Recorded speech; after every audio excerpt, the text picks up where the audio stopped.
US, so Nintendo US, Nintendo announced a new one-on-one consultation service for US Switch owners called the Nintendo Switch Concierge Program. As I said, it's only available in the US, not even Canada, only the US.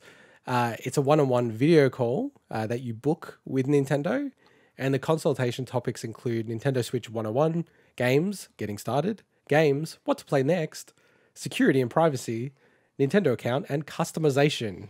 Whether you want to make it dark mode or light mode for your Nintendo Switch. The process is as simple as picking a topic and booking a slot. I actually went to book this because I have a US phone number that I can reroute to my Australian number. And I was like, maybe I should just do this and try it out. I looked at the hours and it really doesn't work for Australian times. And then I thought it would be a bit of a jerk thing to do ultimately. No, I think it'd be great. But I did want to see what it was Can like. you do it and record it? Or can you... I was thinking about it, but I thought What it was is it? obviously Obviously, they're closed right now, right? Like, well, what's the time over there now?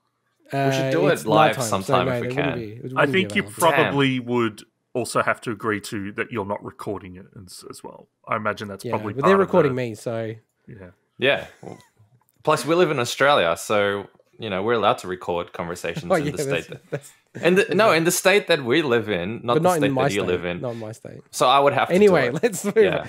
So, what do we think of this, Swinny? I'll do it. So, when you first saw the headlines about this, they framed it in a way. Now, I know headlines are meant to get people to click, and it got me to click, so it worked. It's like Nintendo offering new service to tell you what games to play next. And you're like, wait, that sounds ridiculous. Like, why does anyone need to know what game to play next? But that was obviously one part of it. Just the overall service.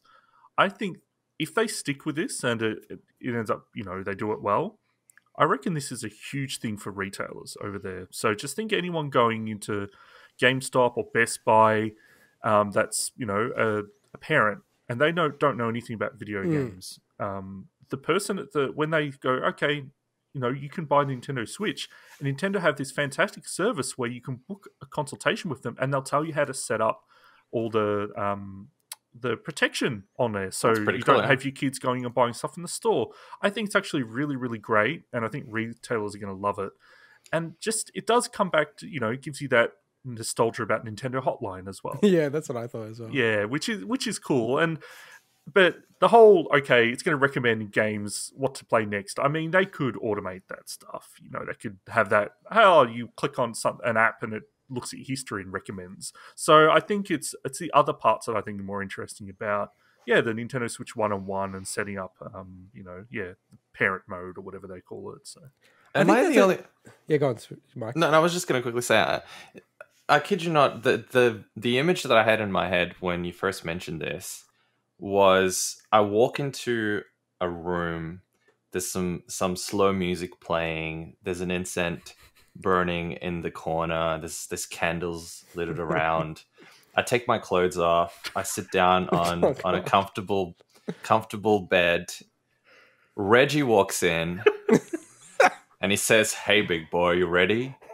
He puts some oil on his hands, gently massages them together, and then he gets working on me and he just starts massaging my back and he's like, "All right, you liking this?" Well, that would let me tell you about Axiom Verge. In this modern day, I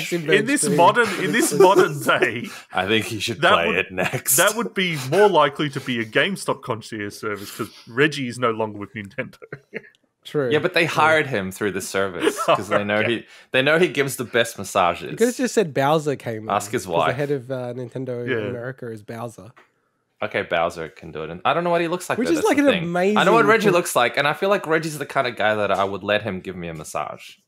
I don't know why. He's just something about him. I'm like, yeah, man, you can touch me. That's fine. The thing that tickled me about this story was I've been rewatching a lot of... This sounds really odd. Been rewatching a lot of testimony to Congress where they've had tech leaders come. Okay. And they had... after the massage? They came after the massage? Or? They had the Google CEO. They had the Google CEO, right? And basically, these congressmen and senators were yelling at the Google CEO saying, this iPhone, it's popping up with this warning. And he's just sitting there calmly and patiently, like so patiently, and then going... "Sir, we don't make the iPhone. That's made by another company. I can't assist you." And then he's like, "Well, just imagine it's an Android phone."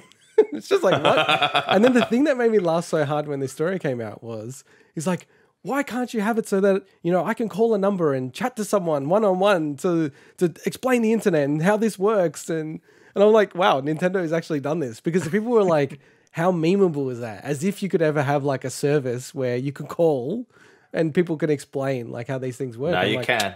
There you go, Nintendo. Nintendo listened. They actually heard this. Well, I hope Nintendo listened to my idea of the massage, because it would be an amazing experience. I think this just goes to show you how comfortable Nintendo is right now. Yes, that they're able to do this. How dominant they are. Like, if they have the money to do this, they are thinking this thing is going to sell 125 million copies for sure. And I'd love to be a conspiracy theorist and say maybe there's a new set of consoles coming out soon. The weird part to me is that the Nintendo Switch one-on-one, I mean, there's not that much to do on the Switch. Well, it's the privacy and security stuff, I think, is you're 100% right with that. Yeah. And I think there's a lot of people that have it in their data. It's certain that there's so many people that bought a Switch only to play Animal Crossing. And it's kind of at a point now where, what do you do next, right? So I think converting those people into people who play other games is really critical. And I would love to call the line and go, playing a lot of Animal Crossing, what else is there to play? I'm fascinated to see if they go and play Stardew Valley, which makes the most amount of sense, or go play another Nintendo game that they publish, you know what I mean? And Mike is just licking his new Nintendo box. Just trying to all I know is I can hear something there. Yeah, he's so being... that means our listeners can hear something. Mike, calm down. Mike, I was testing the weight of the box. It's actually not as heavy as I thought it would be. Okay, what we're going to do now is we're going to give away games for charity.